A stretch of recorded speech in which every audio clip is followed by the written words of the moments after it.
होने की विग्रह प्रभु ने हमें दर्शन कराया। सभी भक्तों को धन्यवाद कीर्तन में भाग लेने के लिए। अभी हम लोग मंगलाचरण करते हैं। ओम अज्ञानतिमिरान्धस्य ज्ञानाञ्जन शलाकया चक्षुरुन्मीलितं येन तस्मै श्री गुरुवे नमः। श्री चैतन्य मनोभीष्टं स्थापितं येन भूतले स्वयं रूप कदा मह्यं ददाति स्वपदान्तिकं। वन्देऽहं श्री गुरु श्रीयुतपद कमलं श्री गुरु वैष्णवांच च श्री रूपं साग्र जातं सहगण रघुनाथं वितं तं सजीवं स्वाद्वैतं सावधूतं परिजं सहितं कृष्ण चैतन्य देवं श्री राधा कृष्ण पादान सहगण ललिता श्री विशाखावितांत च नम ओम विष्णु पादाय कृष्ण प्रेष्ठाय भूतले श्रीमते भक्ति वेदांत स्वामिन इति नामने। नमस्ते सारस्वती देवे गौरवाणी प्रचारिणे निर्विशेषा शून्यवादी पाश्चात्य देश तारिणे वांछा कल्पतरुभ्यश्च कृपा सिन्धुभ्य एव च पतितानां पावनेभ्यो वैष्णवेभ्यो नमो नमः। नमो महावदान्याय कृष्ण प्रेम प्रदायते कृष्णाय कृष्ण चैतन्य नामने गौरत्विषे नमः। हे कृष्ण करुणा सिंधु दीन बंधु जगतपते गोपेश गोपिका कांत राधा कांत नमस्तुते। तप्त कांचन गौरांगी राधे बिंदावनेश्वरी विश्वानुसुते देवी प्रणमामि हरिप्रिये। नीलांचल निवासाय नित्याय परमात्मने बलभद्र सुभद्रायां जगन्नाथाय ते नमः। जय श्री कृष्ण चैतन्य प्रभु नित्यानंद श्री अद्वैत गदाधर श्रीवासादि गौर भक्त बिंद मुखम करोति वाचालम पंगु लंगे गिरिम यत्कृपातमहं वन्दे श्री गुरुं दीनतारिणं परमानंद माधवम श्री चैतन्य ईश्वरम। हरे कृष्ण कृष्ण कृष्ण हरे हरे हरे राम राम राम हरे हरे। श्री मंगलाचरण की जय। शिला प्रभुपाद की जय। हरे कृष्णा। आज के इस भगवत चर्चा में सभी भक्तों का हार्दिक स्वागत है। सभी भक्तों के चरणों में मेरा सादर दंडवत प्रणाम है। राधा माधव राधा गोविंद परम वैष्णव परम गुरु की असीम कृपा से हम सब भक्त लोग मिलकर श्री भागवतम के ऊपर कई दिनों से चर्चा कर पा रहे हैं। कैंटो 11 के अभी हम 5वें अध्याय में हैं और अभी 5वें अध्याय में हमने जो भी चर्चा किया उसको बहुत संक्षेप में हम दोहराते हैं। प्रथम अध्याय में सुखदेव गोस्वामी जी परीक्षित महाराज को क्या बताते हैं कि भगवान अब अप्रकट लीला करने वाले हैं, जिसके लिए उन्हें एक लीला रचते हैं। क्या लीला क्या है? ऋषियों के माध्यम से अपने ही यदुवंशियों को श्राप दिलाते हैं और ये श्राप किस प्रकार वो लोग प्रभास क्षेत्र में जाएंगे और किस प्रकार आपस में ही लड़ कर करके वो सब समाप्त हो जाएंगे। ये बहुत सुंदर लीला है। सुंदर इन द सेंस है कि भगवान अद्भुत कर्मणा है। भगवान को जब करना होता है तो कुछ भी कर सकते हैं और इतनी सुंदर सुंदर उन्होंने लीला की। और अप्रकट लीला भी बहुत ही सुंदर है और बहुत ज्ञानप्रद है। ज्ञानप्रद क्या इतना सुंदर इसके अंदर जो भाव है। भगवान ने 95 साल तक द्वारका वासियों के संग रहा, नहीं बहुत अटैचमेंट हो गया, नहीं, कार्य खत्म हुआ बस तुरंत उन्होंने अप्रकट लीला शुरू कर दी है। ये नहीं देखा कि अरे ये तो मेरे पुत्र है, ये पुत्री है। सबसे बड़े वैरागी का बहुत सुंदर उदाहरण है, ये हमने पढ़ा पहले अध्याय में। दूसरे अध्याय के अंदर में वसुदेव जी जो उस समय द्वारका में है एक अनुष्ठान करवाते हैं और उस अनुष्ठान के समाप्त होने के बाद में हमने देखा है कि किस प्रकार नारद जी उनके घर पे जाते हैं और किस प्रकार वसुदेव जी नारद जी का आदर सत्कार करते हैं। और उसके बाद में वसुदेव जी प्रश्न करते हैं कि मेरी मुक्ति का उपाय बताइए।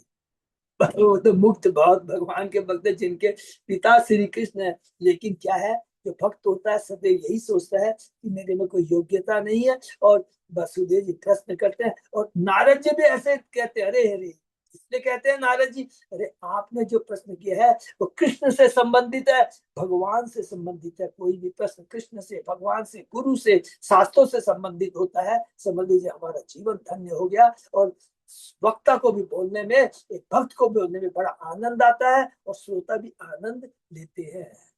जिस प्रकार हमने देखा सुखदेव जी परीक्षित महाराज आप कितने सुंदर श्रोता और वक्ता है, और यहाँ पर वसुदेव जी और नारद जी सुंदर श्रोता और वक्ता है। एक याद रखेंगे किससे सुनना चाहिए और श्रोता कैसा होना चाहिए। तो ये करके नारद जी बताना शुरू करते हैं। शुरू होता है निम्मी महाराज और योगेंद्र के बीच में वार्ता। तो पहला प्रश्न है परम कल्याण किसमें है, जीवों का कल्याण किसमें।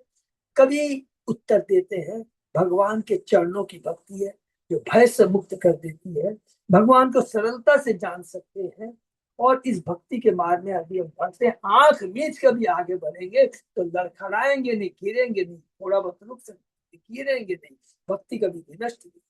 दूसरा प्रश्न करते हैं भक्तों के बारे में बताइए। इसका उत्तर अभी देते हैं उत्तम, मध्य और कनिष्ठ भक्ति बारे। तीसरा प्रश्न करते हैं माया के बारे में। इसका उत्तर देते हैं अंतरिक्ष, भगवान की जो माया है, भगवान भौतिक जगत का निर्माण करते हैं बद्ध जीवों की भौतिक इंद्रिय तृप्ति को तुष्ट करने के लिए, लेकिन उसके साथ साथ जो चरम लक्ष्य है वो क्या है, किसके माध्यम से, उसकी भी शिक्षा देते हैं। इस माया से कैसे निकल सकते हैं। चौथा प्रश्न है, इसका उत्तर देते हैं प्रबुद्ध, केवल भगवान की भक्ति, और वो भक्ति कैसे, गुरु, प्रामाणिक गुरु की खोज करनी चाहिए, दीक्षा लेनी चाहिए और उनकी आश्रय ग्रहण करके उनसे भक्ति का ज्ञान प्राप्त करें। पांचवा प्रश्न निम्न महाराज पूछते भगवान के बारे में, भगवान की भगवता के बारे में। इसका उत्तर देते हैं पिपलायन ऋषि। भगवान ब्रह्म परमात्मा भगवान के नाम से जानते हैं, भगवान सृष्टि पालन संहार करने वाले हैं, इसके बारे में बहुत डिटेल में भगवान के बारे में बताते हैं पिपलायन। छठा प्रश्न करते हैं निम्न महाराज जी कर्म योग के बारे में। वास्तविक कर्म क्या है, जो कर्म हम भगवान को अर्पित कर देना है, भगवान के लिए करना है, कर्म योग, इसी को कहते हैं निष्काम कर्म। एक होता सकाम कर्म जो केवल अपनी इंद्रिय तृप्ति के लिए किया, और चूंकि अभी हम लोग कर्म के बिना रह नहीं सकते, कर्म करना है तो कैसे कर्म कीजिए, कर्म कीजिए शास्त्र के अनुसार और उसका फल भगवान को अर्पित कर दीजिए, तो वो निष्काम कर्म हो जाता है कर्म। इसके बारे में बहुत सुंदर डिटेल में अग्निहोत्र बताते हैं। ये तीसरे अध्याय में लोगों ने पढ़ा। चौथे अध्याय के अंदर में अब भगवान के निम्न महाराज प्रश्न करते हैं कि भगवान के अवतारों का वर्णन कीजिए। यहाँ पर जो भगवान के अवतारों का वर्णन है, यहाँ पर लीला अवतार का हमने देखा कि भगवान कैसे कैसे लीला करते हैं, नर नारायण ऋषि के रूप में भगवान कैसे सुंदर लीला करते हैं, देवताओं को शिक्षा देते हैं, और अलग अलग मत्स्य अवतार, कुर्म अवतार, अलग अलग का संक्षेप में हमने सुना। तो अभी तक हम लोगों ने पुरुषावतार के बारे में पढ़ लिया, जो भगवान के बारे में पूछा गया कि कैसे भगवान ब्रह्म परमात्मा भगवान सृष्टि पालन संहार करते हैं। गुणा अवतार के बारे में पढ़ा, और यहाँ पर लीला अवतार के बारे में हम लोगों ने पढ़ा। और उसके बाद में नेक्स्ट प्रश्न करते हैं पांचवें अध्याय के अंदर में। पांचवें अध्याय में से प्रवेश करते हैं तो प्रश्न करते हैं चमस ऋषि से। क्या प्रश्न करते हैं, जो अभक्त है, सातवें ऋषि कौन है, चमस, जो अभक्त है, अभक्त के बारे में, जो अभक्त हैं उनके बारे में मुझे बताइए। तो चमस ऋषि उसके बारे में बताना शुरू करते हैं कि जो अभक्त होते हैं, जो तो बड़े भौतिकवादी होते हैं, शास्त्रों के जो अलंकारित वर्ण है उसके प्रति वो सदैव आसक्त रहते हैं।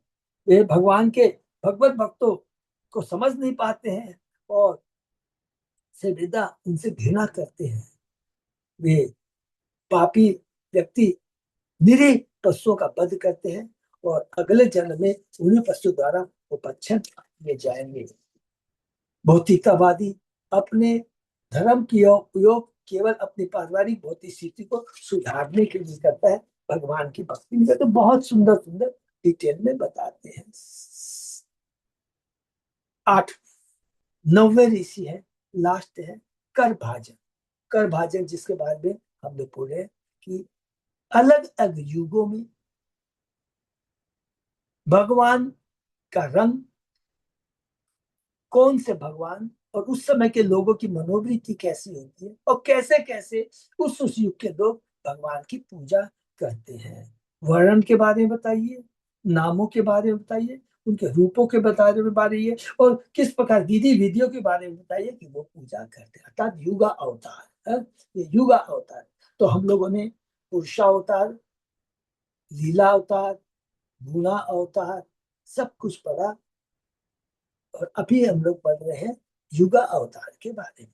तो सत्य युग में बताते हैं कि श्वेत रंग होता है, भगवान का रंग होता है, सिर पर जटाएं होती है, चतुर्भुज होता है, लोग वहां के शांत ईर्ष्या रहित होते हैं, तपस्या द्वारा, ध्यान द्वारा भगवान की पूजा करते हैं। और एक चीज और ऐड कर देते हैं, सबको तो वैसे मालूम है, सतयुग में आयु 1 लाख वर्ष की होती है।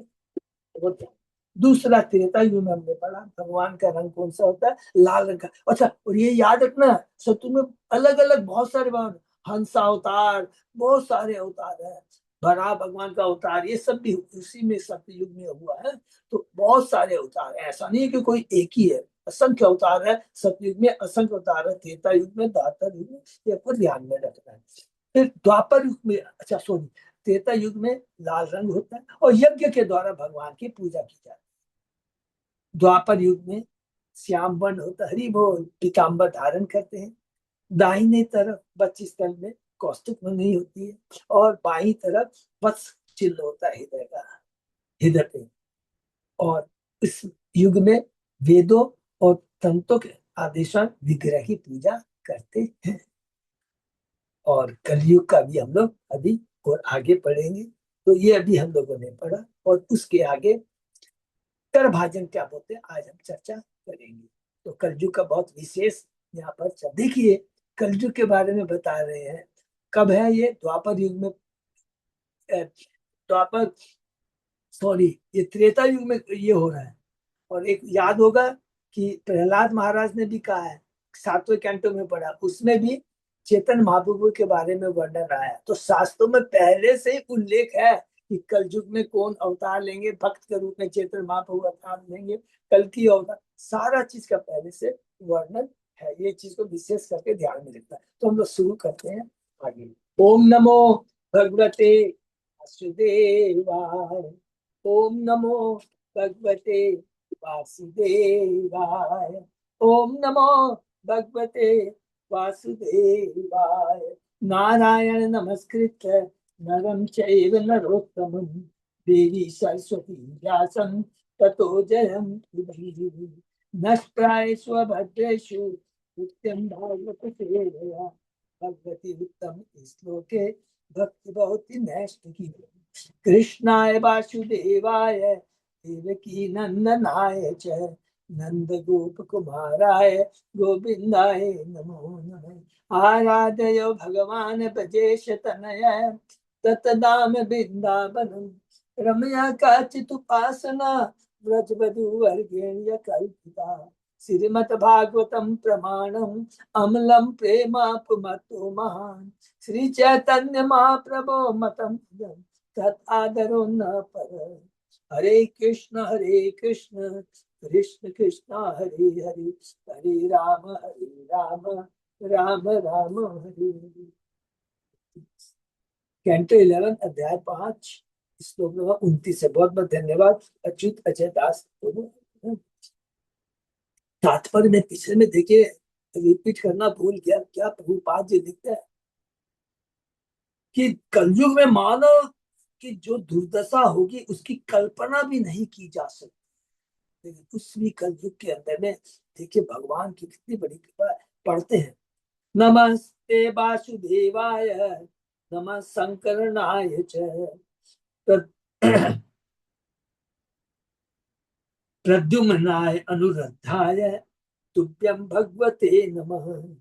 नारायण नारायण ऋषिये पुरुषाय महात्मने विश्वेश्वराय विश्वाय सर्वभूतात्मने नमः। हे परम स्वामी वासुदेव, आपको तथा आपके संकर्षण प्रद्युम्न तथा अनिद्र रूपों को नमस्कार करते हैं। हे भगवान, आपको नमस्कार है। हे नारायण ऋषि, हे ब्रह्मांड के सृष्टा हरि बोल, पुरुषों में श्रेष्ठ पुरुषोत्तम, पुरुषों में उत्तम, इस जगत के स्वामी तथा ब्रह्मांड के आदि स्वरूप ईश्वर परम कृष्ण सच्चिदानंद विग्रह अनादि आदि गोविंद सर्व कारण करम, हे समस्त जीवों के परमात्मा, आपको सादर नमस्कार है।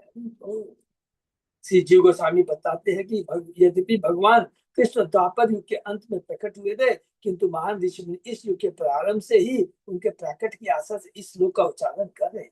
सामान्य जीव भगवान के नित्य दास होकर भी भौतिक जगत पर अपना प्रभुत्व बनाने के प्रयास में तल्लीन रहते हैं, जो कि अभिहोत्र ने भी बताया है और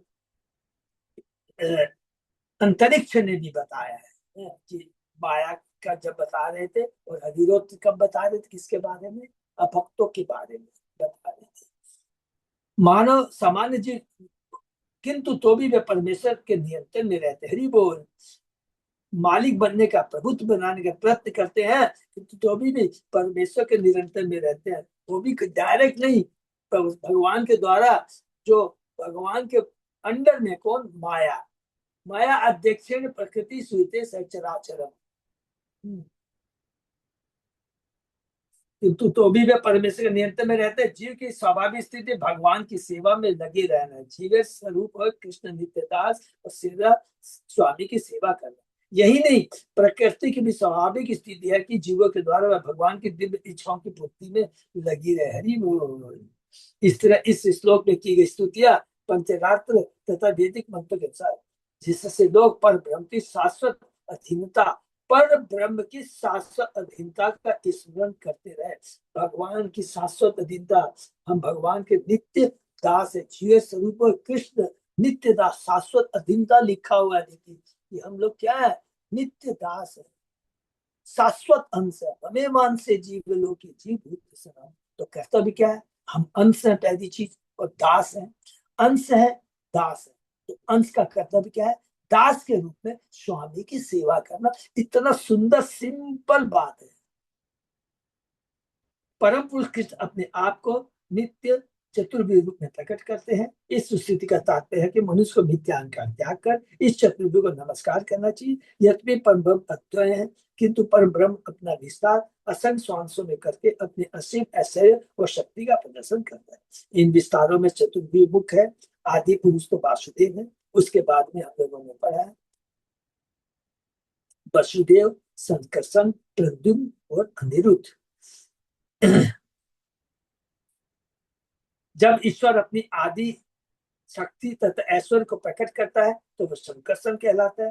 प्रद्युम्न समस्त ब्रह्मांड के आत्मा रूप विष्णु अंश का आधार है, दक्षाई विष्णु, और अनिरुद्ध ब्रह्मांड के प्रत्येक जीव में परमात्मा रूप विष्णु की साकार अभिव्यक्ति का मूलाधार है। यहाँ पर लिखित चारों स्वांशों में से आदि अंश वासुदेव है, और शेष तीन को उनकी विशेष विशेषता माना जाता है। ये सबको मालूम, हम लोगों ने कई बार चर्चा की है। कृष्ण भगवान से बलराम, बलराम से मूल संकर्षण वसुदेव, प्रद्युम्न, अनिरुद्ध, मूल शंकर से नारायण, नारायण से महाशंकर्षण, महाशंकर्षण से महाविष्णु, अर्थात कारणोदक्षाई विष्णु, और कारणोदक्षाई विष्णु से गर्भोदक्षाई विष्णु, और गर्भोदक्षाई विष्णु से क्षीरोदक्षाई विष्णु। एक जगह हम लोगों ने ये भी पढ़ा है, वासुदेव चित्त के अधिष्ठाता देव है, संकर्षण अहंकार के वित्त अहंकार के देवता है, अनिरुद्ध और प्रद्युम्न मन और बुद्धि के अधिष्ठाता देव। और इधर हम लोग क्या पढ़ रहे हैं कि भगवान वासुदेव है, उसके बाद कौन आते हैं, संकर्षण अर्थात बलराम जी है, और इसके बाद में गर्भोदक्षाई विष्णु है। यहाँ पर लिख गया है, क्लियर लिखा हुआ है प्रद्युम्न, और जो कि प्रत्येक ब्रह्मांड में प्रवेश करते हैं।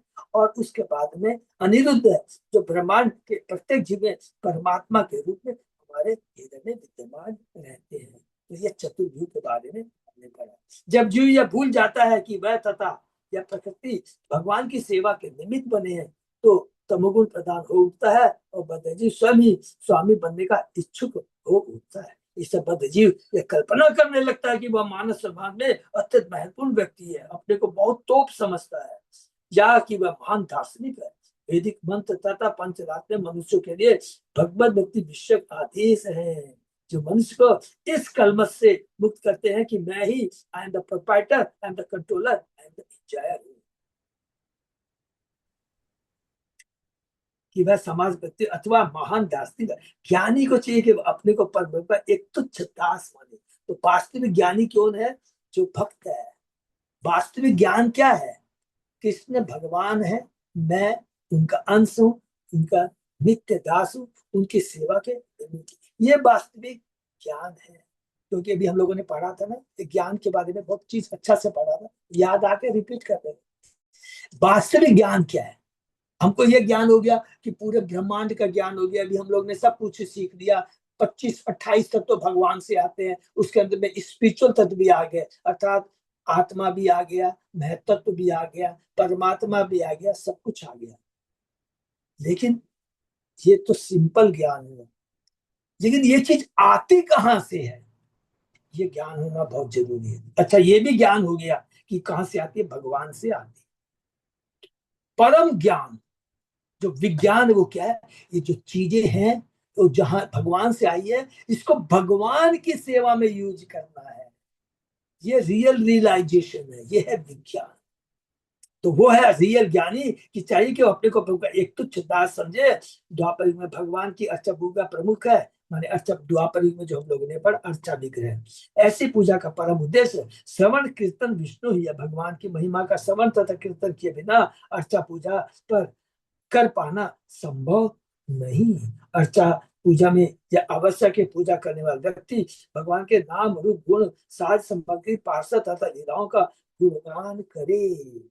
ये देखिए कितनी इंपॉर्टेंट बात इसके अंदर। अर्चा विग्रह ये कोई मूर्ति नहीं है, सिंपल स्वयं अर्चा विग्रह के माध्यम से भगवान अपने को प्रकट करते हैं, प्राण प्रतिष्ठा होती है। और जो ओरिजिनल जो 5000 वर्ष पहले जो कृष्ण भगवान को हम सामने देखते थे, उनकी पूजा करते थे, सेम यदि हम अर्चा विग्रह की पूजा करते हैं तो भगवान किसको सामने देखने के बराबर हुआ। और भगवान श्रवण कीर्तन जो भी हम करते हैं उसको ग्रहण करते हैं। जब ऐसा गुणगानपूर्ण होता है तो पूजा करने वाला व्यक्ति भगवान श्रवण करके दिव्य ज्ञान की अनुभूति का पात्र बन जाता है। भगवान को जानने का पात्र, दिव्य ज्ञान कि कृष्ण ही भगवान है, भगवान का दर्शन करने का पात्र हो जाता है, भगवान के धाम जाने का पात्र हो जाता है। इति द्वापरे उर्विश स्तुवन्ति जगदीश्वरम नाना तंत्र विधानेन कलाओपी यथा श्रेणु। हे राजा, इस तरह से द्वापर युग में लोग ब्रह्मांड के स्वामी का यशोगान करते थे अर्चा विग्रह के माध्यम से। कलयुग में भी लोग शास्त्र के विविध नियमों का पालन करते भगवान की पूजा करते हैं। अब कृपा करके आप मुझसे इसके बारे में सुनिए। तो 3 हमने पढ़ लिया, अब कलयुग के बारे में बताने जा रहे हैं। करभाजन कला अर्थात कलयुग में भी महत्वपूर्ण शब्द है। यह सुविदित है कि कलयुग एक आध्यात्मिक युग है, कोई बात नहीं। अतएव यह आश्चर्यजनक ही है कि ऐसे नितांत आध्यात्मिक में भगवान की पूजा होती है। हरि बोल, चैतन्य महाप्रभु की जय। इसलिए कलावती कहा गया है। कलयुग में भगवान का अवतार प्रत्यक्ष रूप से अपने को ईश्वर नहीं कहता, अपने को भक्त कहता है, अपितु उन्हें वैदिक शास्त्रों के अनुसार पटु भक्तों द्वारा पहचाना जाता है। पटु भक्तों द्वारा पहचाना जाता है। प्रहलाद महाराज जी ने पहचाना। इसी तरह प्रहलाद महाराज श्रीमद् भागवत में कहते हैं, इत्तम नृतृयक ऋषिदेव जाप अवतारे लोकान विभास्यसि हंसी जगत प्रतिपाद धर्म महापुरुष पासी युगानुवृत्त छन्न कलो यत भव त्रियुगो अथ सत्वम। हे प्रभु, इस तरह आप मनुष्य माने भगवान सॉरी प्रहलाद जी किसको कह रहे हैं? नरसिंह भगवान को कह रहे हैं। सबको याद है ना, कैंटो 7 के अंदर में 9वें अध्याय में भगवान प्रकट होते हैं, किस प्रकार प्रहलाद जी भगवान की स्तुति करते हैं। उसी का ये एक श्लोक है। हे प्रभु, हे नरसिंह भगवान, इस तरह आप मनुष्य, पशु, संत, देवता, मछलियां, कच्छप रूप में विविध अवतार देते हैं और इस तरह विभिन्न लोकों में संपूर्ण सृष्टि का पालन पोषण करते हैं तथा असुरों का वध करते हैं। हे प्रभु, आप युग के अनुसार धर्म के सिद्धांतों की रक्षा करते हैं, किंतु कलयुग में आप अपने को भगवान होने की पुष्टि नहीं करते, अतः आप त्रियुग अर्थात 3 युग में प्रकट होने वाले कहलाते हैं। तो देखिए, कई कई बार है ना, ये त्रियुगवाद का सबको कंसेप्ट क्लियर है ना। अभी हम लोग को बहुत प्रीचिंग में कोई कंफ्यूजन नहीं हुआ। हम लोग तो चेतन चरिता में हमने पढ़ा था त्रियुगी क्यों कहते हैं, विश्वनाथ सॉरी कृष्णदास कविदास कहते हैं कि भगवान 3 युगों में लीला करते हैं, कलयुग में लीला नहीं करते, इसलिए उनको त्रियुगी का। यहाँ पर ये भी सही है, सब जगह सही है। वो कहते हैं कि इस युग में भगवान भगवान के रूप में अवतार नहीं लेते हैं, भक्त के रूप में अवतार लेते हैं, तो ये भी सही है। तो वो भी है। और युगावतार के हिसाब से जो हम लोग चर्चा कर रहे थे, वो भी सही है, युगावतार में कि भगवान आते हैं। तो त्रियुगी क्यों बोलते हैं, इसको ध्यान रखना बस इसमें। ठीक है, 2 कारण हम लोगों ने पढ़ ली।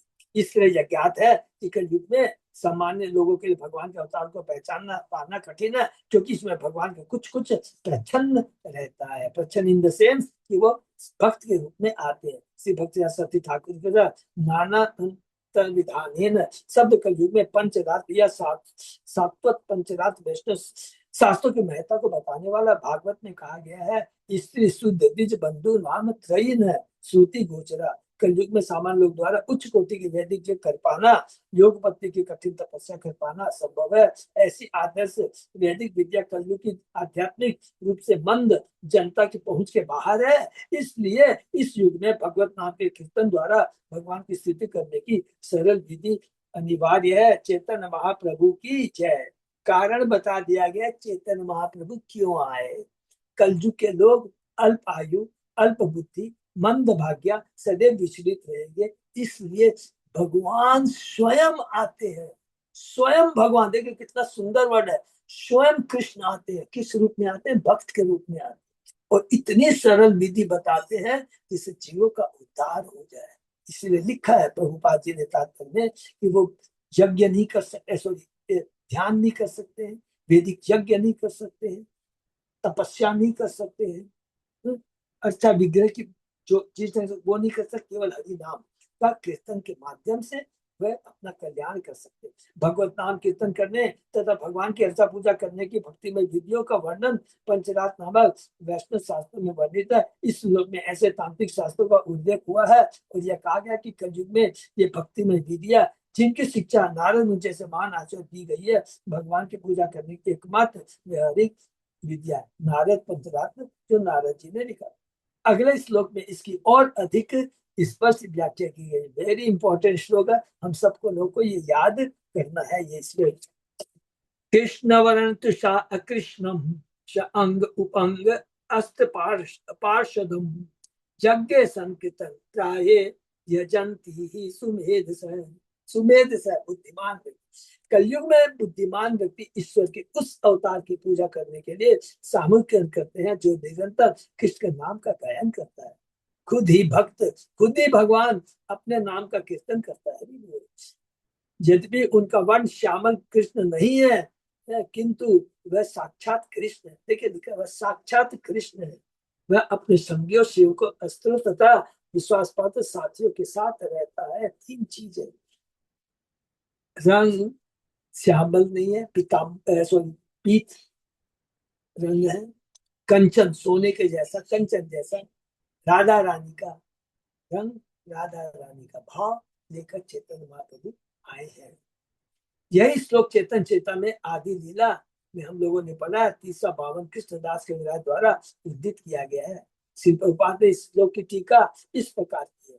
यह पाठ श्रीमद् भागवत में 11:5-32 आया है। श्री जी गोस्वामी ने भागवत पर की गई टीका क्रम संदर्भ में इस श्लोक की व्याख्या की, जिसमें उन्होंने कहा है कि भगवान के सुनहरे रंग में भी प्रकट होते हैं। हरि बोल।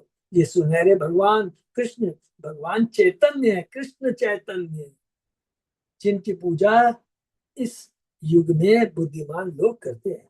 इसकी पुष्टि श्रीमद् भागवत में गर्ग मुनि द्वारा की गई है, जिन्होंने कहा था कि यद्यपि बालक कृष्ण श्यामल है, किंतु वह 3 अन्य रंगों में लाल, श्वेत तथा पीले रंग में भी प्रकट होता है। उन्होंने अपने श्वेत तथा लाल वर्णों का प्रदर्शन क्रमशः सतयुग तथा त्रेता युग में किया, किंतु उन्होंने पीले सुनहरे का उनका प्रदर्शन तब तक नहीं किया जब तक भगवान चेतन के रूप में प्रकट नहीं हुए, जो गौर हरि के नाम से विख्यात है। उन सबको मालूम हो। चेतन महाप्रभु की जय, गौरांग प्रभु की जय। श्री जी गोस्वामी बताते हैं कि कृष्ण वर्णन का अर्थ है श्री कृष्ण चैतन्य। कृष्ण वर्णन तथा कृष्ण चैतन्य समतुल्य एक है। कृष्ण नाम भगवान कृष्ण तथा भगवान चैतन्य कृष्ण दोनों में आता है। श्री चैतन्य महाप्रभु भगवान है, किंतु वे कृष्ण का वर्णन करने में सदैव लगे रहते हैं, और इस तरह वे उनके नाम तथा रूप का कीर्तन करके तथा स्मरण करके दिव्य आनंद पाते हैं। स्वयं अपना नाम का कीर्तन स्मरण करके दिव्य आनंद स्वयं भगवान कृष्ण सर्वोच्च उपदेश देने, देखिए इसीलिए लिखा है हम लोग जो स्वयं भगवान कृष्ण सर्वोच्च उपदेश देने के लिए चेतन के रूप में प्रकट होते हैं। वर्णयति का अर्थ कहता या वर्णन करता है। भगवान चैतन्य सदैव कृष्ण नाम का कीर्तन करते हैं और उनका गुणानुवाद भी करते हैं, और चूंकि वे स्वयं कृष्ण है, अतः जो भी उनसे मिलता है वह स्वतः कृष्ण नाम का कीर्तन करता है, वो बाद में अन्यों से उसका कथन करता है। वह दूसरे व्यक्ति में दिव्य कृष्ण भाव में प्रवेश कर देता है, वो जिससे से कीर्तन करने वाला दिव्य आनंद में लीन हो जाता है। इसलिए वह सभी तरह से हर एक के समक्ष कृष्ण रूप में प्रकट होता है, चाहे व्यक्ति के रूप में या ध्वनि के रूप में। श्री चैतन्य का दर्शन करने से ही उसे तुरंत भगवान कृष्ण का स्मरण हो आता है। हरि बोल। इस तरह उन्हें विष्णु तत्व के रूप में ग्रहण किया जा सकता है। दूसरे शब्दों में श्री चैतन्य साक्षात भगवान श्री कृष्ण है। ये तो हो गया चैतन्य महाप्रभु। उसके बाद में बोलते हैं सांगोपाद शस्त्र पार्षद भी यह सूचित करता है कि श्री चैतन्य भगवान कृष्ण, उनका शरीर सदैव चंदन के आभूषणों तक चंदन लेप से विभूषित रहता है। अपने अद्वितीय सुंदर से वे अपने युग के सारे लोगों को दमित करते हैं। उनकी यह सुंदरता है। अन्य अवतारों में कभी कभी भगवान ने अस्त्रों का उपयोग असुरों को परास्त करने के लिए किया, किंतु इस युग में भगवान चिदबाबू जैसे सर्व आकर्षक रूप से उन असुरों का दमन करते हैं। अर्थात भगवान का कितनी सुंदर बात लिखा है कि इस युग में ये जो अस्त्र है भगवान की इतनी सुंदरता है, असुरों का दमन करते हैं। श्री जीव गोस्वामी व्याख्या करते हैं कि उनका सौंदर्य असुरों को दमन करने के लिए उनके अस्त्र हरि बोल, चूंकि वो सब आकर्षक, अतः यह समझना होगा कि सारे देवता उनके संगी जैसे रहते थे। उनके कर्म असाधारण थे और उनके संगी अद्भुत थे। जब उन्होंने संकीर्तन आलोचना का प्रसार किया था, विशेषकर बंगाल तथा बिहार में अनेक विद्वानों तथा आचार्यों को आकृष्ट किया। अपनी सुंदरता से, अपने कीर्तन से आकृष्ट कर दिया, उनको परिवर्तन कर दिया, उनकी आसुर भाव को मार दिया। तब विशेषकर बिहार में अनेक आचार्यों को आकृष्ट किया। श्री चैतन्य के साथ सदा ही उनके श्रेष्ठतम संगी जैसे कि नित्यानंद, अद्वैत गदाधर, श्रीवास रहते थे। श्री जी गोस्वामी ने वैदिक साहित्य का एक श्लोक उद्धृत किया है, जिसमें कहा गया कि यज्ञ प्रदर्शनों या उत्सवों को मनाने की कोई आवश्यकता नहीं है। वे टीका करते कि ऐसे भारी दिखावों में न लगकर सारे लोगों को जाति तथा रंग का भेदभाव त्याग कर भगवान चेतन की पूजा करने के लिए हरे कृष्ण का सामूहिक कीर्तन करना चाहिए। कृष्ण वर्ण तुषार कृष्णम यह सूचित करता है कि कृष्ण नाम को वरीयता प्रदान की जानी चाहिए। श्री चैतन्य ने कृष्ण भावना की शिक्षा दी और कृष्ण नाम का कीर्तन किया, अर्थात स्वयं भगवान ने कृष्ण भावना की शिक्षा दी और अपने नाम का कीर्तन किया। इसलिए चेतन महाप्रभु की पूजा करने के लिए सभी लोगों को मिलकर आमंत्र का हरे कृष्ण कृष्ण कृष्ण हरे हरे, हरे राम राम राम हरे का कीर्तन करना चाहिए। गिरजाघरों, मंदिरों या मस्जिदों में पूजा का प्रसार करना संभव नहीं रहा, क्योंकि लोगों को इसमें रुचि नहीं है, किंतु हरे कृष्ण महामंत्र का कीर्तन कहीं भी किया जा सकता है। इस तरह से श्री चैतन्य महाप्रभु की पूजा करते हुए सर्वोच्च कर्म किया जा सकता है। सर्वोच्च कर्म क्या है? भगवान के नाम गुण लीलाओं का सरल कीर्तन और भगवान को तुष्ट करने का सर्वोच्च धार्मिक उद्देश्य पूरा किया जा सकता है। हरि बोल। अपनी माँ को, पिता को हम प्रसन्न कर सकते हैं केवल उनके आदेशों का पालन करना। तो भगवान का आदेश क्या है? जारे देखो तारे को कृष्ण उपदेश, हमारा क्या गुरु हो तारो यही देश। श्री चैतन्य महाप्रभु के सुप्रसिद्ध शिष्य श्री सार्वभौम भट्टाचार्य ने कहा है, जब दिव्य भक्ति का सिद्धांत लुप्त हो गया तो श्री चैतन्य भक्ति विधि को पुनः बताने हेतु प्रकट हुए। देखिए अभी हम लोग पढ़ रहे हैं ना, बहुत सुंदर आएगा। जो इतने बड़े मायावादी है, अब किस प्रकार कृष्ण के नाम के प्रति पागल हो गए हैं, कृष्ण भक्त बन गए। वे इतने दयालु हैं, कौन करे कि कृष्ण प्रेम का वितरण करे, वे इतने दयालु कि कृष्ण प्रेम का वितरण कर रहे हैं। हर व्यक्ति को चाहिए कि उनके चरण कमलों को अधिकाधिक आकृष्ट हो, जिस तरह की गुनगुनाते भौरे कमल पुष्प की ओर आकृष्ट होते हैं। श्री चैतन्य महाप्रभु के अवतार का वर्णन श्री विष्णु सहस्त्र नाम में भी हुआ है, जो महाभारत के दान दशम पर्व के अध्याय 189 में आया है। श्री जीव गोस्वामी ने इसका संदर्भ इस प्रकार दिया है। सुवर्ण वर्णो हेमांगो वरांग चंदन चंदन चंद्रांग गदी। अपनी प्रारंभिक लीला में सुनहरे रंग वाले गृहस्थ के रूप में प्रकट होते हैं। उनके अंग सुंदर है और उनका चंदन लेपित शरीर पिघले सोने जैसा लगता है। उन्होंने यह भी उद्धृत किया है, संन्यास समय शांतो निष्ठा शांति परायण है। बाद की लीला में वे संन्यास ग्रहण ध्यान करते हैं और संभव तथा शांत रहते हैं। वे शांति तथा भक्ति के सर्वोच्च धाम है, क्योंकि वे निर्वेशवादी भक्तों को चुप करा देते हैं। प्रकाशानंद सरस्वती को बनारस में हमने जो पढ़ा, कैसे उनको चुप कराते हैं। नेक्स्ट, ध्येयं सदा परिभवद घनम अभिष्ट दोहम तीर्थास्पदम शिव विरंचि नुतम शरण्यम दित्यार्ति हम प्रणत पाल भवा भवाब्दिपोतम वंदे महापुरुष चरणार बिंदम। हे प्रभु, आप महापुरुष हैं और मैं आपके उन चरणों की पूजा करता हूँ जो शाश्वत ध्यान के एकमात्र लक्ष्य है। वे चरण भौतिक जीवन की चिंताओं को नष्ट करते हैं और आत्मा की सर्वोच्च इच्छा, आत्मा का जो सर्वोच्च भोजन है, सर्वोच्च इच्छा है, शुद्ध भगवत प्रेम की प्राप्ति प्रदान करते हैं। आत्मा का यही एकमात्र भोजन है, हरिनाम, भगवान की भक्ति। ये प्रभु, आपके चरण कमल समस्त तीर्थ स्थानों के तथा भक्ति परंपरा के समस्त संत महापुरुषों के आश्रय और शिव तथा ब्रह्मा जैसे सत्ता देवता द्वारा सम्मानित होते हैं। हे प्रभु, आप इतने दयालु हैं कि उन सबों की स्वेच्छा से रक्षा करते हैं जो आदर पूर्वक आपको नमस्कार करते हैं। इससे आप अपने सेवकों के सारे कष्टों को दयापूर्वक दूर कर देते हैं। निष्कर्ष रूप में हे प्रभु, आपके चरण कमल वास्तव में जन्म तथा मृत्यु के सागर को पार करने के लिए उपयुक्त नाव है। हरि बोल। इसलिए ब्रह्मा तथा शिव भी आपके चरणों की शरण की तलाश करते रहते हैं। तो ये देखिए, देवताओं के बारे में क्लियर लिख दिया है कि देवता भी भगवान के भक्त होते हैं और हमेशा भगवान का गुणगान करते हैं। हम लोगों ने ब्रह्मा जी का तो बहुत सुंदर पढ़ा, कैंटो 10 के 14 अध्याय में ब्रह्मा जी की जो स्तुति है, और शिव भगवान की भी स्तुति है हम लोगों ने। तो सब ब्रह्मा, शिव, इंद्र, इंद्र की भी स्तुति है। सबको याद है ना, हम लोगों ने पढ़ा था कैंटो 10 में। गोवर्धन लीला के बाद जो अपराध करते हैं तो आते हैं। तात्पर्य, इस श्लोक में कलयुग में भगवान के अवतार का वर्णन हुआ और उनकी पूजा की गई। पिछले 3 युग, सत्ययुग, त्रेता, द्वापर युग में ईश्वर के अवतारों का वर्णन करने के बाद करभाजन मुनि ने उपयुक्त स्तुतियां प्रस्तुत की, जो प्रत्येक युग विशेष में भगवान के महिमा का वर्णन करने के लिए काम में लाई जाती है।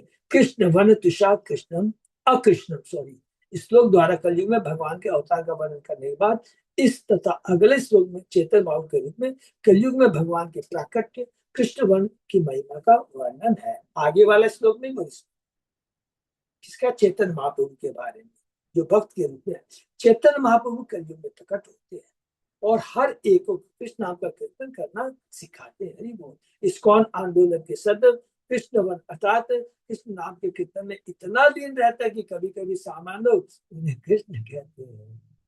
इसलिए जो भी व्यक्ति चेतन भाव के आंदोलन के संपर्क में आता है, वह उनके पवित्र नाम के कीर्तन से तुरंत कृष्ण की पूजा करने लगता है कि वो तो स्वयं कृष्ण है। ध्येयम सदा सब सूचित करता है कि कृष्ण के पवित्र नामों का कीर्तन करने के लिए इस युग में कोई दृढ़ नियम नहीं है। ये बहुत इंपॉर्टेंट पॉइंट लिखा है। वो ध्येयम, सतयुग में हमने पढ़ा तपस्या करनी पड़ती है, कितनी योग्यता चाहिए। सत्य त्रेता युग में बड़े बड़े यज्ञ करने पड़ते हैं, अच्छे अच्छे ब्राह्मण चाहिए, होम सामग्री चाहिए, ब्राह्मण उच्चारण करने वाले, पर श्लोक को उच्चारण का इतना चाहिए। द्वापर युग में बड़े बड़े अर्चा विग्रह की पूजा करनी चाहिए, उसकी सारी विधियां नियम जानना चाहिए। लेकिन कलयुग में कोई दृढ़ नियम नहीं है। ये बहुत इंपॉर्टेंट बात लिखा है। कलयुग में ध्यान की प्रारंभ विधि भगवत नाम का कीर्तन, जिसे हरे कृष्ण कृष्ण कृष्ण हरे हरे, हरे राम राम राम हरे, महामंत्र का कीर्तन करना है। इस विधि को सदा निरंतर संपन्न करना चाहिए। इस प्रकार चेतन बाबू ने कहा, राम नाम कारी बहुधा निज सर्वशक्ति तत्ता पिता निमित स्मरण ने कहा। हरि बोल। भगवान ने अपनी सारी शक्ति इस हरि नाम में भर दी और इन नामों का कीर्तन करने की कोई घिसी पीटी विधि नहीं है। कि जो भगवान ने अपनी सारी शक्ति अपने नाम में लगा दी है और इन नामों का कीर्तन करने की कोई घिसी पीटी विधि नहीं है। ऐसे नियमों का लोग काल देश नियम का कीर्तन, सामान्यतः काल ऋतु स्थान दशा आदि को नियंत्रित करने वाले कठोर नियम होते हैं, जिनके साथ कोई विशेष वैदिक उत्सव सफल किया जा सकता है या कि किसी विशेष मंत्र का उच्चारण किया जा सकता है। इसलिए मनुष्य को सर्वत्र तथा सदैव 24 घंटे कृष्ण नाम का कीर्तन करना चाहिए, जिसके लिए कोई भी स्पेशल योग्यता, समय, काल, देश कुछ नहीं। सिंपली आप हरि नाम का कीर्तन करके के भगवान की धाम को जा सकते हैं, भगवान की कृपा प्राप्त कर भगवान के चरणों की सेवा मिल सकती है, जो कि सत्य युग में ध्यान करने से, त्रेता युग में बड़े बड़े यज्ञ करने से, द्वापर युग में अर्चा विग्रह की पूजा करने से मिलता है। इस प्रकार काल तथा इसके रूप में कोई प्रतिबंध नहीं है। काल, स्थान, देश, परिस्थिति, चेतन बाबू के कथन का यही अर्थ है। ये थे वर्ड देखिए, बहुत सुंदर इंपॉर्टेंट वर्ड हम लोगों ने पढ़ा, प्रभुपा जी ने बहुत सुंदर एक्सप्लेन किया। इस श्लोक में परिभव धनम शब्द महत्वपूर्ण है। कलयुग में मानव समाज ईर्ष्या से दूषित रहता है, यहाँ तक कि एक ही परिवार के सदस्यों में अत्यधिक इस ईर्ष्या व्याप्त रहती है, जिससे वे इस युग में निरंतर झगड़ते रहते हैं, विचलित रहते हैं। इसी प्रकार पड़ोसी एक दूसरे से तथा एक दूसरे की संपत्ति तथा पद से ईर्ष्या रखते हैं और संपूर्ण राष्ट्र ईर्ष्या से जलकर व्यर्थ की युद्धरत होते हैं, जिसमें भीषण आधुनिक अस्त्रों द्वारा नरसंहार का खतरा रहता है, जो कि अभी हम लोग देख ही रहे हैं कि किस प्रकार ये चीज अभी हो रहा है। किंतु पारिवारिक सदस्यों, अनजानों तथा कृतज्ञ मित्रों, विरोधी राष्ट्रों, आर्थिक स्पर्धा, सामाजिक अप्रतिष्ठा, कैंसर आदि द्वारा उत्पन्न इन उत्पीड़नों से चेतन भाव के चल को सहन करके बचा जा सकता है। हरि बोल। भौतिक शरीर को तो नहीं बचाया जा सकता, किंतु चेतन बाबू के शरण में आने वाला व्यक्ति ही कठोर हृदय ग्रंथि खुल जाते, जिसके कारण अपने को बाह्य शरीर या सूक्ष्म मन मानता है। एक बार यह झूठी पहचान टूट जाने पर मनुष्य किसी भी प्रतिकूल भौतिक परिस्थिति में आनंद पूर्वक रह सकता है। वेरी इंपॉर्टेंट पॉइंट है। एक बार यदि ये समझ में आ जाता, हम शरीर नहीं आत्मा, हम भगवान के अंश है, और इस शरीर के प्रति जो आसक्ति है, यदि हम हरि नाम का प्रयोग करते हैं, एक बार समझ में आ जाएगा, तो जितने भी प्रतिकूल भौतिक परिस्थिति में आनंद पूर्वक हम रह सकते हैं। कितनी बढ़िया बात लिखा, गहरी बात। कि प्रतिकूल भौतिक परिस्थिति क्या हो सकती है? मेरा भी शरीर ठीक, अच्छा मेरा धन चला गया, ये मेरी पत्नी ने धोखा दिया, पुत्र ने धोखा दिया, बिजनेस में नुकसान लग गया, ये सब प्रतिकूल भौतिक परिस्थिति में जब ये ज्ञान हो जाएगा, ये सब चीज क्या है? टेम्परेरी है, और इसका आत्मा से कोई रिलेशन नहीं है। आत्मा तो गोलोक धाम का है, शाश्वत धाम का है। ये शरीर भौतिक जगत में हम आया, तब हमें ये प्राप्त हुआ, तो यही रह जाएगा। और हमारी ये आत्मा इस शरीर में कितने दिन रहेगी? ज्यादा 70 साल, 80 साल, कुछ भी कह लीजिए, 60 साल, कुछ भी कह लीजिए। जब ये चेतना उसको जागृत हो जाती है, जब उसके हृदय ग्रंथि खुल जाती है, तो वो आराम से आनंद पूर्वक रह सकता है। जो लोग इस नश्वर शरीर को शाश्वत बनाना चाहते हैं, वे अपने समय तो गवाते ही हैं, साथ ही अपने जीवन को स्थायी बनाने में उस वास्तविक विधि की उपेक्षा करते हैं, जो कि साक्षात कृष्ण रूपी चेतन भाव के चरण कमलों की शरण गहन करना है। तो ये वास्तव में शाश्वत वास्तविक विधि, शाश्वत आनंद प्राप्त की विधि क्या है? भगवान के चरण कमलों की ग्रहण करना है। इस श्लोक में तीर्थास्पदम शब्द यह बताता कि चेतन महाप्रभु के चरण कमल समस्त तीर्थ स्थानों के आश्रय है। जियो जो कृष्ण भाव में आंदोलन विश्व भर में फैल रहा है, क्योंकि हम निर्धन तथा अविकसित देशों में रह पाते हैं कि भारत में वृंदावन तथा मायापुर जैसे अत्यंत पवित्र स्थानों को देख पाने के लिए भ्रमण कर पाना अत्यंत कठिन होता जा रहा है। विशेषतः दक्षिण अमेरिका के बहुत से भक्तों के लिए भारत में ऐसे से भ्रमण करके अपने को सिद्ध करना काफी कठिन, किंतु चेतन बाबू इतने दयालु है कि अब उनकी पूजा करने से विश्व भर के सारे वैष्णव महान तीर्थों को अर्थात चेतन बाबू के चरण कमलों को देख पाने का लाभ प्राप्त कर सकते हैं। हरि बोल। इस कृष्ण भाग आंदोलन के अनुयायियों को उनकी बाहरी परिस्थिति के बावजूद किसी प्रकार की हानि नहीं उठानी पड़ती। बाहरी परिस्थिति के बावजूद किसी प्रकार की हानि नहीं उठा सकती है। जो भौतिक कष्ट है, भौतिक असुविधा है, नथिंग, इसके बावजूद में रहते हुए हम आनंद का अनुभव कर सकते हैं। ऊपर में हमने पढ़ा। इस संबंध में श्री विश्वनाथ चक्रवर्ती ठाकुर ने कहा, कलो द्रव्य देश क्रिया क्रियादि जनितम दुर्वारम पावित्र अपि नाशकनीय नीति भाव है। इस युग में संसार पाप में जीवन से इतना दूषित हो चुका है कि कलयुग के सारे लक्षणों से मुक्त हो पाना अत्यंत कठिन। फिर भी चेतन महाप्रभु का प्रचार कार्य करने वालों को कलयुग के यदा कदा होने वाले आकस्मिक अनिवार्य लक्षणों से डरना नहीं चाहिए। चेतन महाप्रभु के नाई अभेद, यौन, नशा, मांसाहार तथा जुआ, इन 4 निषेधात्मक विधानों का कठोरता से पालन करते हैं। ये बहुत इंपॉर्टेंट चीज है। देखिए, ये प्रभुपाद जी इसलिए बार बार चिल्लाते हैं, अरे नाम तो हम करते हैं, हम डॉक्टर की दवा तो लेते हैं, लेकिन डॉक्टर ने कहा कि दवा के साथ परहेज भी करना है। हम तो हरि नाम ले रहे हैं लेकिन परहेज नहीं कर रहे हैं, तो समझ लीजिए कि हम लोग खाली दिखावा कर रहे हैं। ये बहुत इंपॉर्टेंट चीज है एकदम। द्रव्य देश क्रिया क्रियादि जनितम, केवल हम दिखावा कर रहे हैं।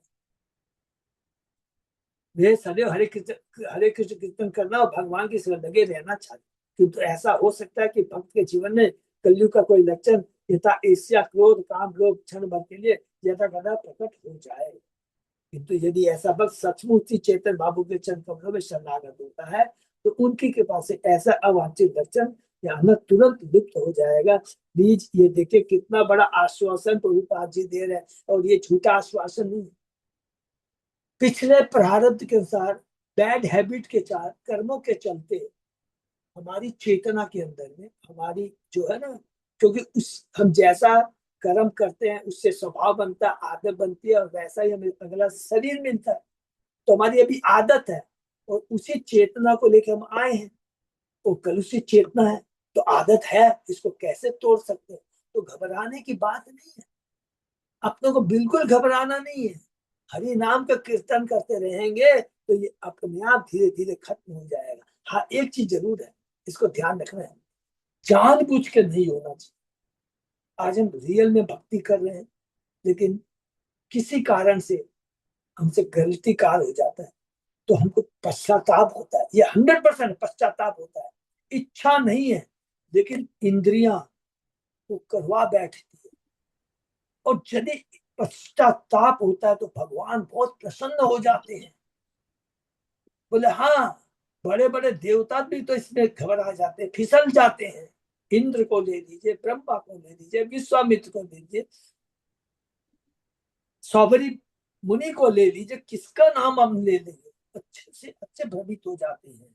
घबराना नहीं, उसके लिए पश्चाताप यदि होता है तो भगवान हमें सपोर्ट करेंगे। देखो मेरा जीव है, कोई बात नहीं, पश्चाताप कर, उसको ज्ञान है कि ये चीज हुआ, गलत हुआ है, लेकिन नाटक नहीं करना चाहिए, जानबूझ कर नहीं करना चाहिए। तो वो गलत नाम जानबूझकर अपराध करेगा तो नाम अपराध हो जाएगा। इसलिए भगवान के निष्ठावान भक्त नित्य कर्तव्य पूरा करने में हतोत्साहित नहीं होना चाहिए, बल्कि उसे आश्वस्त होना चाहिए कि चेतन महाप्रभु उसकी रक्षा करेंगे। हरि बोल। ये प्रभुपाद जी लिख रहे हैं कि घबराना नहीं है, कोई भी तरह के आ जाए, घबराना एक पैसे का भी नहीं। इस श्लोक में शिव विरंची तम शब्द भी आया, अर्थात शिव ब्रह्मा तक, विरंची माने ब्रह्मा, शिवन शिव। इस ब्रह्मांड में शिव ब्रह्मा निसंदेह 2 अत्यंत शक्तिशाली पुरुष है। फिर भी वे चेतन बाबू के चरण कमलों की अविचल भाव से पूजा करते हैं। क्यों क्यों करते हैं? शरण्यम, ब्रह्मा शिव भी भगवान के चरण को शरण के बिना सुरक्षित नहीं है। हरि बोल। भृत्या भृत्याति हम प्रणत पाल सब यह अंकित करते हैं कि यदि बिना द्वेष के कोई व्यक्ति भगवान के चरणों पर सिर झुकाता है, प्रणत तो भगवान ऐसे निष्ठावान व्यक्ति को समस्त सुरक्षा प्रदान करते हैं, खुद डायरेक्ट प्रदान करते हैं भक्त भगवान के। भगवान अपने भक्तों की डायरेक्ट मदद करते हैं। इस श्लोक में इसका उल्लेख नहीं है कि मनुष्य को भगवान का उच्च कोटि का भक्त होना चाहिए। प्रत्युत यह कहा गया कि यदि कोई व्यक्ति भगवान के चरणों पर केवल सिर झुकाता है तो उससे सारी शिक्षा प्रदान की जाती है। हरि बोल। और यह उस पर भी लागू होता है जो चेतन बाबू के मिशन की सेवा करने का प्रयास करता है, यहाँ तक कि नवदीक्षित के भगवत के समस्त संत प्राप्त। इतनी सुंदर बात उपाधि कर, मैंने ऐसा नहीं लिखा है या भगवान ने ऐसा नहीं किया कि उच्च कोटि का भक्त होना चाहिए, नहीं। जो सिंपली हरिनाम का कीर्तन करता है, 4 रेगुलेटरी प्रिंसिपल को फॉलो करता है, ये प्लीज हमेशा नोट करके रखें। 4 रेगुलेटरी प्रिंसिपल। चेतन महाप्रभु इसमें बहुत स्ट्रिक्ट थे, स्त्री को ले मैंने बहुत स्ट्रिक्ट थे। बोला विधि एकदम सरल है, कोई योग्यता की दरकार नहीं है। लेकिन कहोगे कि नहीं मैं अवैध संग करूंगा, नशा करूंगा, वो नहीं चलेगा। तो ये तो हो गया खाली पाखंडी बना। भवाब्दी पोतम के विषय में श्री भागवतम में ब्रह्मा तथा अन्य देवताओं का निम्नलिखित कथन पाया जाता है। त्वत्पाद पोतेन महत्कृतेन कुर्वन्ति गोवत्स पदम भवाम। अज्ञान सागर पर करने आपके चरणों को नाव मान कर मनुष्य महाजन के पक्ष पर चलता है और उस सागर को उसी सत्य पार कर सके जिस तरह यहाँ लिखा है ऊपर में गोवत्स पदम। गोखुर के ऊपर से लगाया, माने सारे जितने कष्ट होते हैं, बड़ा दुखों का जो सागर है, तो गाय के खूर में जितना पानी उतना छोटा बन जाता है। अज्ञान से पार कर आपके चंको को नाव मांगे मनुष्य महाजन के पद चिन्हों पर चलता है और उस सागर को उसी सत्ता से पार कर सकता है जिस तरह गोकुल के ऊपर से लागा जा सकता है। श्री जी गोस्वामी चेतन बाबू का अनुयायी जीवन मुक्त होता है। हरि बोल। इस प्रकार भक्त अपने भावी गंतव्य के लिए परेशान नहीं रहता, क्योंकि वह परेशान नहीं रहता। क्यों? क्योंकि वह आश्वस्त रहता है कि भगवान उसे इस भवसागर से तुरंत पार करा देंगे। देखिए एक आश्वासन रहता है कि मेरी माँ मेरे पिता मेरे साथ में। जब तक हम भगवान के नाम के संग लेते रहेंगे हम नाथ कहलाएंगे, नहीं तो अनाथ है। ब्रह्मांड की कोई चीज पर यदि हम निर्भर हो जाते हैं कि ये मेरा पिता माता, ये संपत्ति, ये प्रतिष्ठा, मेरे एम्प्लॉय, ये सब मेरी रक्षा करेंगे, वास्तव में हम अज्ञानता में हैं और तब हम वास्तव में अनाथ हैं। लेकिन जब भगवान की भक्ति करते हैं और भगवान के वचनों पर विश्वास कर लेते हैं, क्योंकि भगवान कभी झूठ नहीं बोलते हैं, क्योंकि हम उनके शाश्वत अंश हैं, और उस विश्वास के संग जीवन में आगे बढ़ेंगे। कष्ट भी आएंगे तो तुरंत याद रहेगा, नहीं भगवान ने कहा न मैं भक्ता प्रणश्यति, मेरे भक्त का कभी विलास नहीं होगा, मैं उसके सारे कष्टों को दूर कर दूंगा। वो विश्वास के संग में हम इस भौतिक जगत में आगे बढ़ते चले जाएंगे, तुरंत पार कर देंगे। उपदेशामृत में ऐसे विश्वास को निश्चयास द्वारा घोषित किया गया, जिसका अर्थ भक्ति योग की शक्ति के विषय में दृढ़ विश्वास है। बोल श्री विचार तत्व अनुसार श्री विरंचित उत्तम विरंचित नुतम अनुतम कृष्ण कथन से यह भी सूचित होता है कि श्री चैतन्य महाप्रभु की पूजा शिव के अवतार अद्वैताचार्य द्वारा और ब्रह्मा के अवतार हरिदास द्वारा की जा। हरि बोल। सबको क्लियर हो गया ना? अद्वैताचार्य सदाशिव के अवतार और ब्रह्मा जी है कौन? श्री हरिदास ठाकुर। इस श्लोक में चेतन भाव को महापुरुष के रूप में संबोधित किया गया, जिसका अर्थ पुरुषोत्तम अर्थात भगवान। उसी प्रकार श्रेष्ठता तो उपनिषद में महाप्रभु का निर्देश हुआ, महान प्रभु है पुरुष सब ये प्रवर्तक है। महान महाप्रभु ईश्वर है जो सपुरुष मन के प्रवर्तक है। इसी प्रकार इस श्लोक में श्री गौर कृष्ण को महापुरुष कहकर संबोधित किया गया और इस श्लोक का पूर्ण मंतव्य भगवान के चरण कमलों पर नमस्कार अर्पित करना है। यही मूल मतलब है मंत्र।